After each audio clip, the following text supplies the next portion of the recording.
Imagine this. You wake up, there's this sound, this grinding stone on stone, just scraping, echoing. You're in these limestone corridors, right? Places that haven't heard a living voice in, what, 3,000 years? Yeah. You push yourself up, hands on cold sandstone, and it hits you. You're deep inside a pharaoh's tomb. Valley of the Kings. The air is just thick. You can taste the natron, the myrrh, sure, all the official smells of, mummification. But there's something else, too, isn't there? Something old, organic. Honestly, it kind of makes your stomach churn. And then your eyes adjust to the torchlight, and you see them, hieroglyphs, everywhere, covering every single surface. But these aren't the usual depictions. These carvings show things. Yeah. Acts so intimate, so, frankly, disturbing. That the first archaeologists, the ones who found them, they actually debated for decades whether they should even photograph them or just seal them off. Exactly. This is the history that, well, it doesn't make it into the glossy museum catalogs. These walls tell stories about sex, religion, power, all tangled up in a way that shaped Egypt for millennia. Welcome to the deep dive. Today, we're pulling back that linen shroud, looking at a really complex, often hidden side of ancient Egypt. Our sources are pretty wide-ranging. We're talking modern forensic stuff, CT scans of mummies, ancient surgical texts, but also legal documents, accounts from Greek historians, a whole spectrum. And what emerges from all this material is a picture of, well, systemic, institutionalized abuse and suffering. Yeah.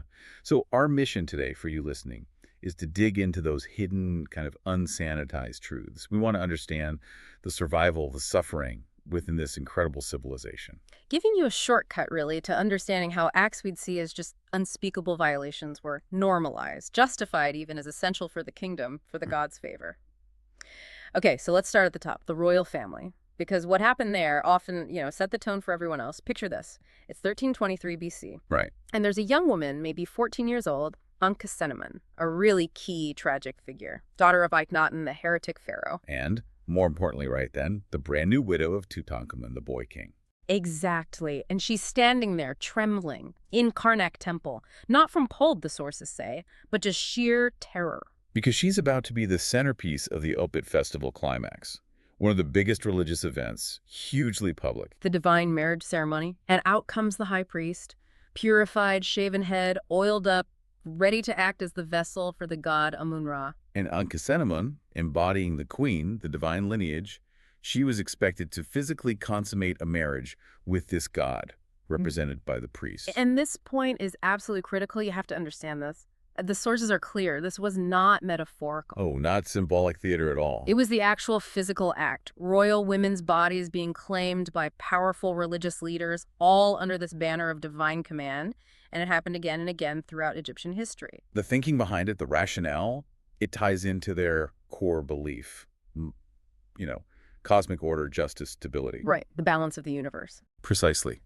They believed everything, from the stars moving to the Nile flooding each year, depended on keeping this order. So this physical union, the divine priest and the earthly queen. They saw it as a vital ritual, something needed to make the Nile flood, guarantee the harvest, keep the kingdom safe and prosperous. Yeah. Sexual violation framed chillingly as essential for maintaining cosmic harmony. But, if you're thinking, okay, terrible, but it was just the royals, you'd be wrong. Oh, absolutely not. We have papyrus records, particularly those found by Bernard Bruyère back in 1922 at Deir el Medina, the workers' village. What do they show? They show this kind of ritual sexual servitude was systemic. It reached way down into the ordinary population. So not just queens. No. Hundreds of young girls, some apparently as young as 12, served in temples as God's wives. That was the euphemism. God's wives. Sounds quite prestigious, doesn't it? It sounds it, but the reality was, well, it was ritualized sexual slavery, dedicated to various gods in temples all over Egypt.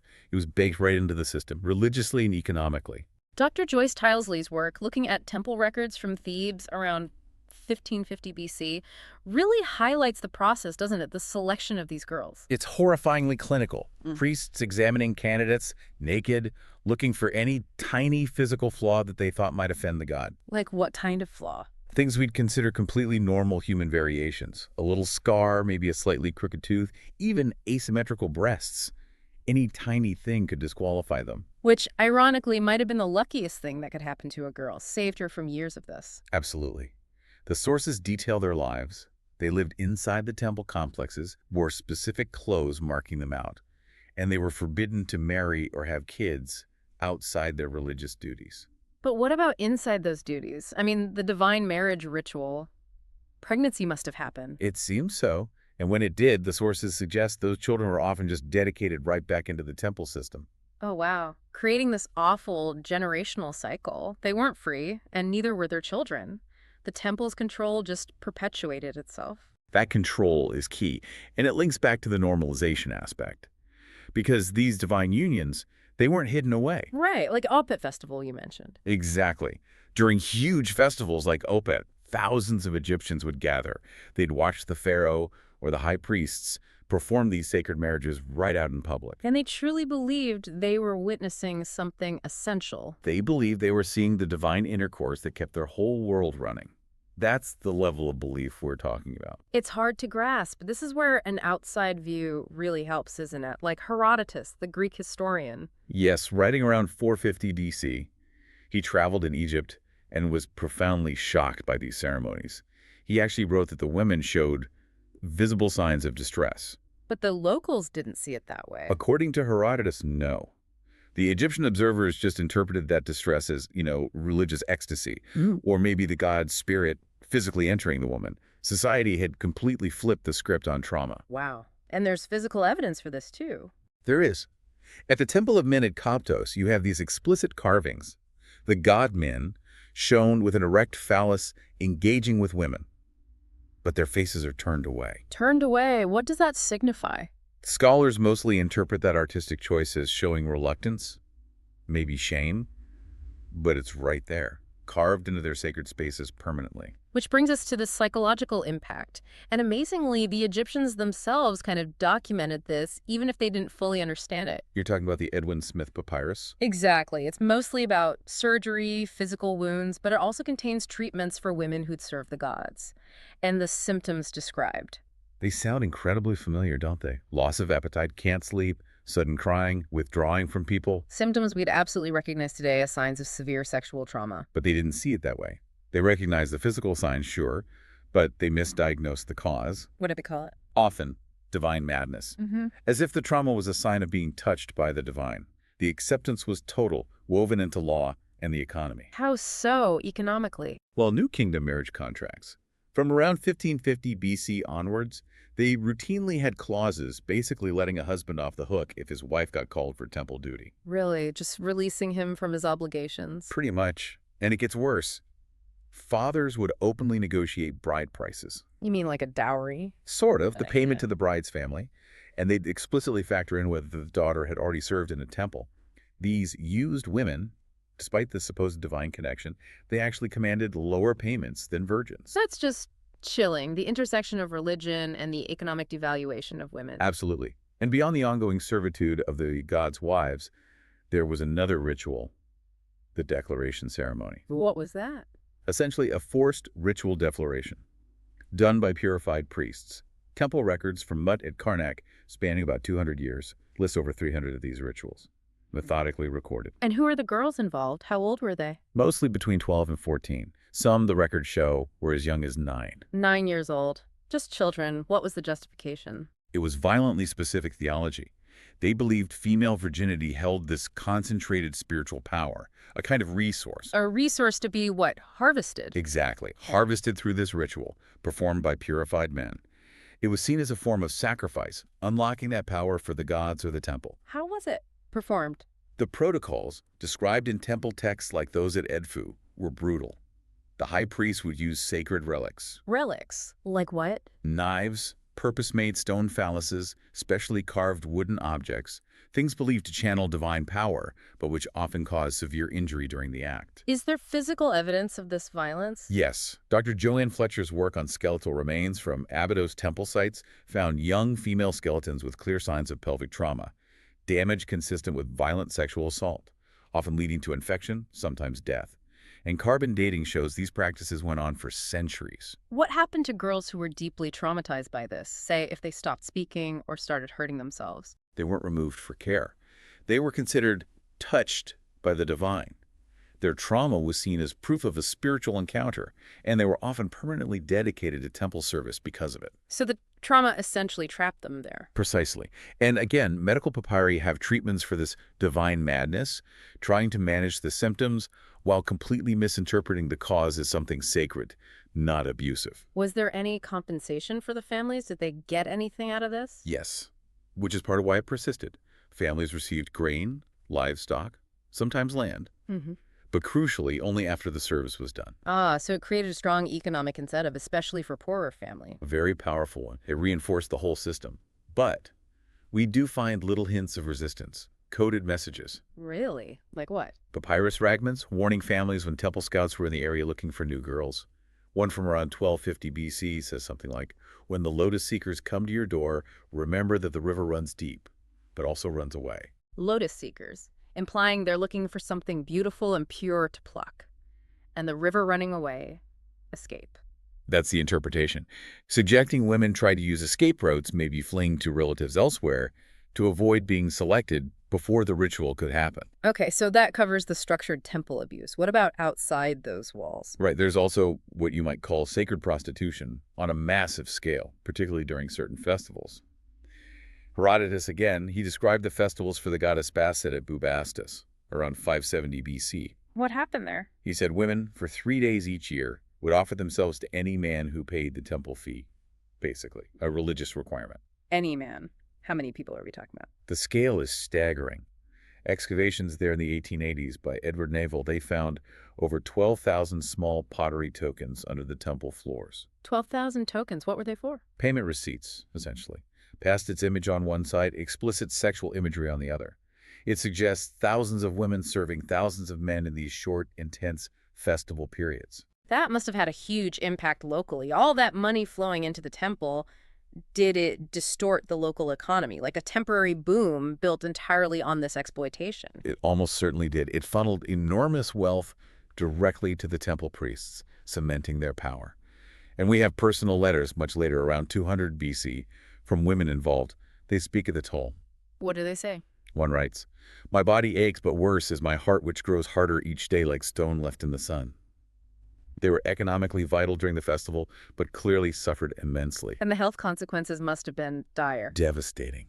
The medical papyri, like the Cahoon archive ones, they're full of treatments for temple sickness. That's their term for STIs, which were rampant. Temple sickness. Yeah. Plus methods for trying to prevent pregnancy, and even complex surgical procedures for severe internal damage caused by, well, violent clients, or just the sheer volume of encounters. And records show that during hard times like famines, the age of girls entering this service dropped sharply. Temples listed girls as young as 10 or 11 being dedicated then. Okay, so the abuse of common women was systemic and religiously justified. But if we turn back to the royal family, it's a whole different level of, well, paradox. Incest wasn't just happening, it was mandated, seen as divine.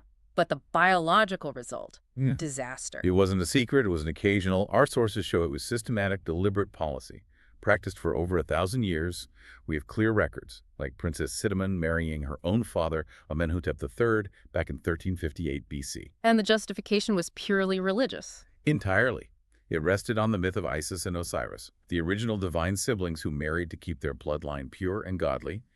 Pharaohs believed that by mimicking the gods, they were maintaining their own divinity, and thus Ma'at, the cosmic order. Keeping the bloodline pure, but the actual biological result was the opposite, wasn't it? Dr. Karsten Pusch's DNA work in 2010 really blew the lid off this. It really did. His analysis of royal mummies confirmed what some suspected. The family trees were, as he put it, biological disasters. Tutankhamun himself, the famous King Tut, product of a full brother-sister union. His father was Akhenaten. And his mother was Akhenaten's full sister, a mummy known as the Younger Lady. Genetically confirmed. And the consequences for Tutankhamun were severe. Immediate and tragic. The inbreeding likely caused multiple congenital problems. He had spina bifida, we know that.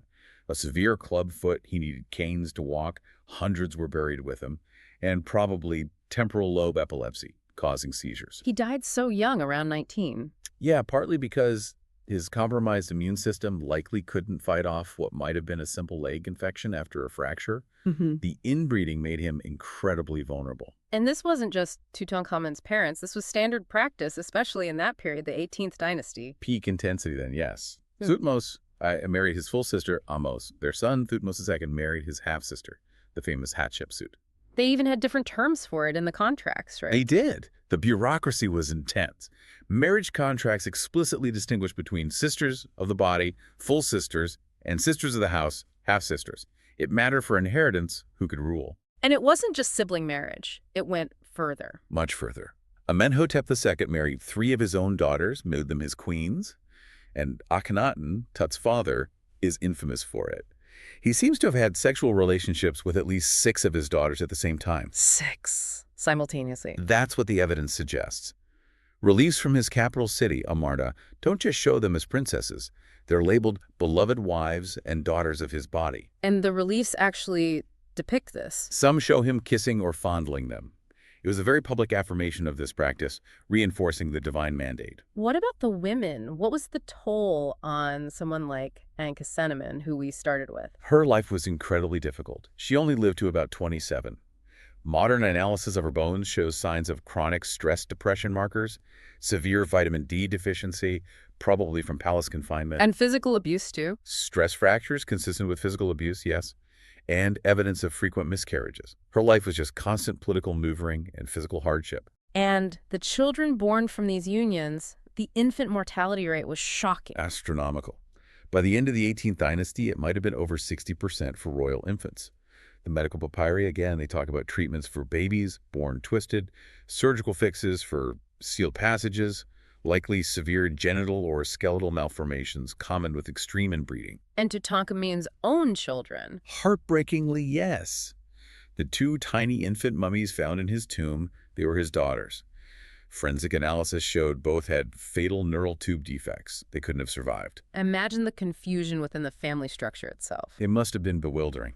Palace records show this incredibly complex system of titles and etiquette just to navigate who was who when your mother might also be your sister or your aunt. Did other kingdoms notice? How did this play out internationally? Oh, they noticed. The Amarna letters, diplomatic correspondence from that era, they provide this amazing outside perspective. Foreign rulers are often confused, sometimes clearly repulsed. Like who? There's a famous letter from the king of Mitanni to Amenhotep III. He's asking why Amenhotep hasn't sent any daughters over for political marriages, and he notes basically, your daughters are your wives are your daughters. This confuses my scribes when they try to write the marriage deals. Wow, so it actually caused diplomatic friction. Significant friction. Yeah. It was so far outside the norms, even for ancient royalty in other places. Given all this, the health problems, the foreign reaction, was there any resistance from within the royal family itself? Did anyone try to refuse? It seems incredibly rare, but yes. There's a text from around 1345 BC talking about Princess Bektaten. She apparently tried to flee, maybe seek asylum with the Hittites. Why? What did the text say? It quotes her saying something like, my father wishes to make me his wife as he did my sisters, but I would rather die in foreign lands than submit to such violation of nature's law. Violation of nature's law. So she saw it as wrong, fundamentally. She clearly did. Driven by personal horror, it seems. But the power structure, the religious mandate, it was just overwhelming. Resistance was likely futile and incredibly dangerous. So the official justification was mimicking Isis and Osiris. But did everyone buy it? What about the wider nobility? That's where it gets interesting. Despite the official line, private writings from noble families sometimes reveal real disgust. Like what? There's a papyrus fragment, a nobleman writing around 1330 BC, saying something like, the royal house breeds like animals in their dens. This is why the gods curse their children with twisted limbs and early death. So they connected the birth defects directly to the incest and saw it as a divine curse, not a blessing? Exactly. It shows this real disconnect. The mandate was enforced at the very top, justified by religion. But the private conscience, even among the elite, clearly struggled with the horrifying results. Okay, so we've seen abuse of the living, both commoners and royalty, and the devastating impact of mandated incest. It's hard to imagine it getting darker, but we need to talk about what happened after death. Violation beyond life itself, post-mortem sexual abuse, necrophilia. This is an area where modern science really forced Egyptology to confront a deeply hidden, incredibly disturbing secret. It was Dr. Zahi Hawas's team using CT scans on mummies back in 2005. What did the scans reveal? They found evidence, clear physical evidence of sexual abuse that happened to female corpses during the mummification process, that long 70-day period. How widespread was this? The results were shocking. About 23%, nearly a quarter of the female mummies they scanned, showed signs consistent with postmortem sexual trauma. 23%. That's not isolated incidents, that's systemic. Exactly. And crucially, the damage occurred after death, but before the final bandages were wrapped. It was happening inside the embalming workshops. Was this known in ancient times? Did people suspect? It seems they did, indirectly at least. Herodotus, again, back in 440 BC, he made this cryptic comment. He said families of beautiful women, or high-status women, would often wait several days before handing the body over to the embalmers. Why? He wrote, it was to prevent indignities being offered to them. He even tells a story about one embalmer who was caught abusing a noble woman's corpse. He was killed for it. But killed for being discovered, perhaps not necessarily for the act itself. That's the implication. The discovery, the desecration becoming known, was the trigger, not necessarily a violation in private. And the environment itself, the embalming process, it kind of enabled this, didn't it? Completely. 70 days is a long time. Workshop records, like from Tanis around 1000 BC, show embalmers often worked alone, especially at night shifts. Night shifts, a time when Egyptians believed the dead were more vulnerable anyway. Right, so you have isolation, darkness, access. Perfect conditions for abuse to happen without anyone knowing. Is there evidence the process itself was manipulated? There are hints. Some papyrus fragments found at Deir el-Bahri, they seem like training texts for embalmers. They talk about purification rituals that involved opening all sacred passages of the deceased woman's body. Opening sacred passages. Could that mean more than just evisceration? Well, the specific anatomical language used and the ritual context, it's led some scholars to suggest these weren't just standard procedures, but might have included acts that facilitated abuse rather than just preserving the body. Did the state know? Was this legally recognized? It absolutely was, which tells you how much of a problem it must have been. The Harris Papyrus, it's in the British Museum now, dates to 156 BC. It actually documents court cases. Prosecuting embalmers. For what exactly? The charge was defiling the sacred vessels. Scholars are now pretty convinced this was a legal euphemism specifically for the sexual abuse of corpses. The fact they had laws and prosecutions means it was happening often enough to require state intervention. What are the penalties? Severe execution and exile for the entire family. It shows the state took the threat to the sacredness of the afterlife prep extremely seriously. But why would embalmers do this? Was it just opportunity, or is there something else? This is maybe the most disturbing part.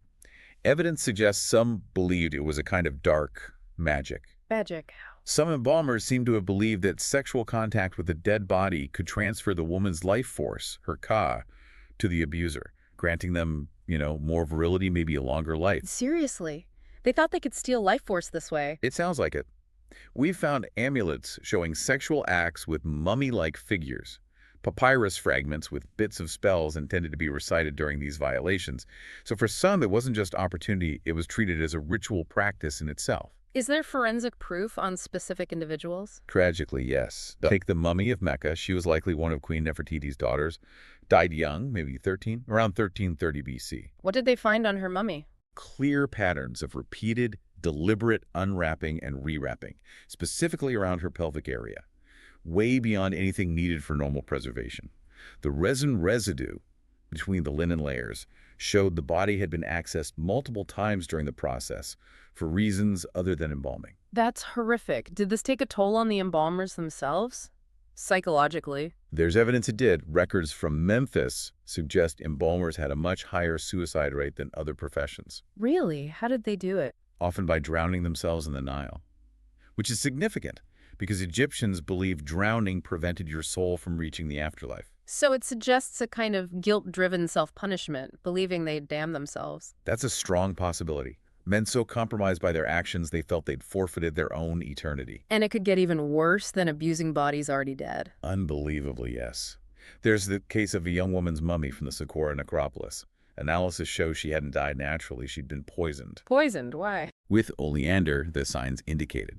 The chilling conclusion was that she was likely murdered specifically to provide a fresh, undamaged corpse for these necrophilic practices. Murdered for mummification abuse. And inside her wrappings, they found fragments of papyrus with prayers asking Osiris for forgiveness, indicating the embalmer knew she'd been killed intentionally for their use and perhaps felt some level of guilt or fear about it. So the violation didn't even end when the mummy was finally wrapped. The whole preparation, the 70 days, it was all geared towards what came next, toward eternal servitude in the afterlife, specifically sexual servitude. That expectation was fundamental, especially for noble and royal women.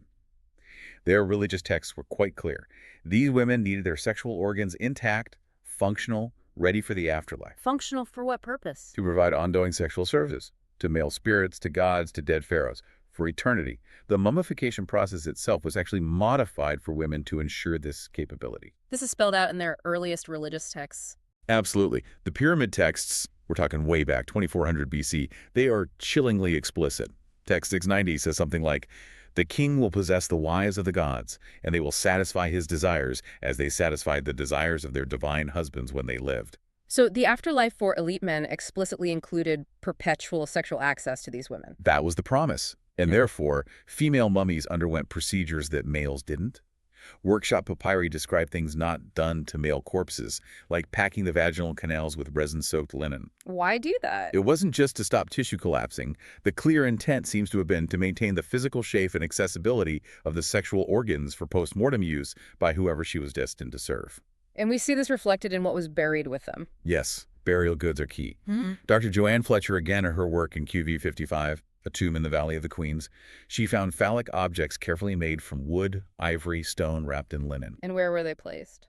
specifically between the mummy's legs, positioned so they'd remain accessible, presumably for the deceased woman's spirit to use or be used by in the afterlife. Were there instructions? Like, how did they know what was expected? The tomb paintings often acted as eternal instruction manuals. Look at the tomb of Vizier Mtedi, around 1450 BC. It actually shows him, the deceased official, copulating with women who were explicitly labeled as his eternal servants. So the paintings depicted the afterlife activities they expected to continue forever. Exactly.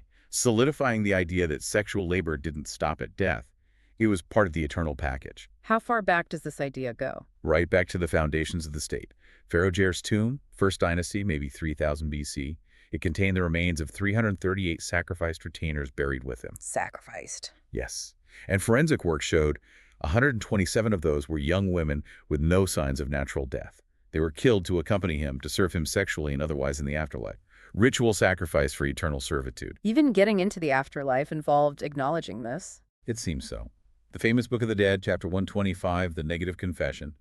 When a soul pleads its case before Osiris, the version for female souls included promises like, to serve the desires of righteous men, and to open myself to those who have earned divine favor. Wow. So sexual availability was literally part of the entry requirement for a woman's soul. It was framed as a mandatory duty for a righteous female spirit, not a punishment, but an expected service. And the body itself was prepared for this, physically. The mummies themselves sometimes show it.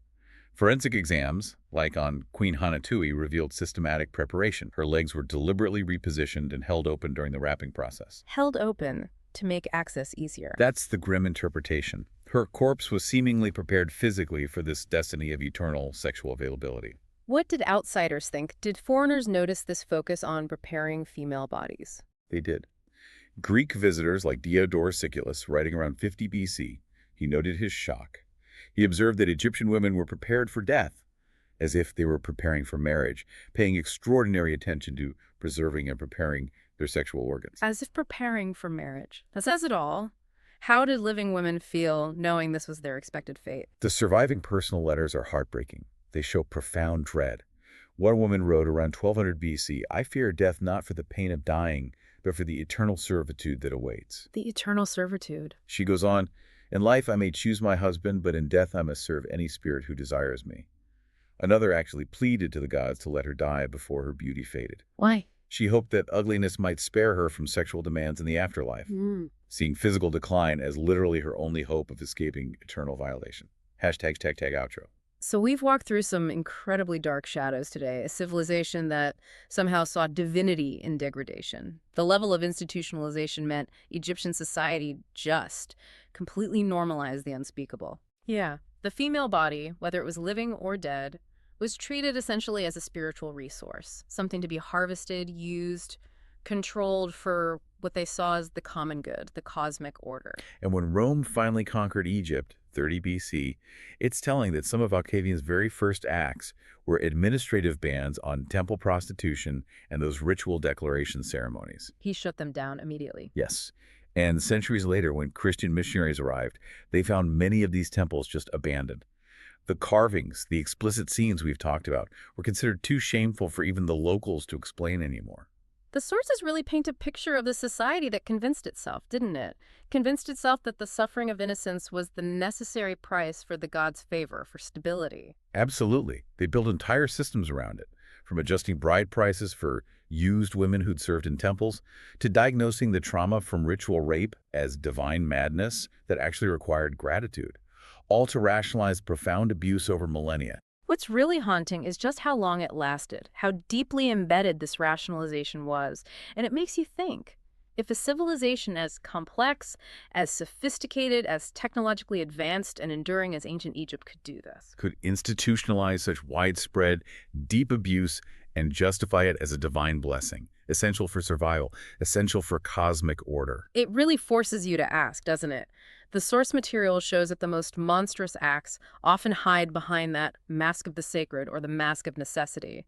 So the question for us listening today has to be, what uncomfortable, normalized beliefs or practices do we hold right now? In our own societies, our politics, our economies, our culture. Things that future generations might look back on and judge just as harshly as the institutionalized suffering of the innocent hiding in plain sight. Exactly. What unseen secrets are being written in our own time?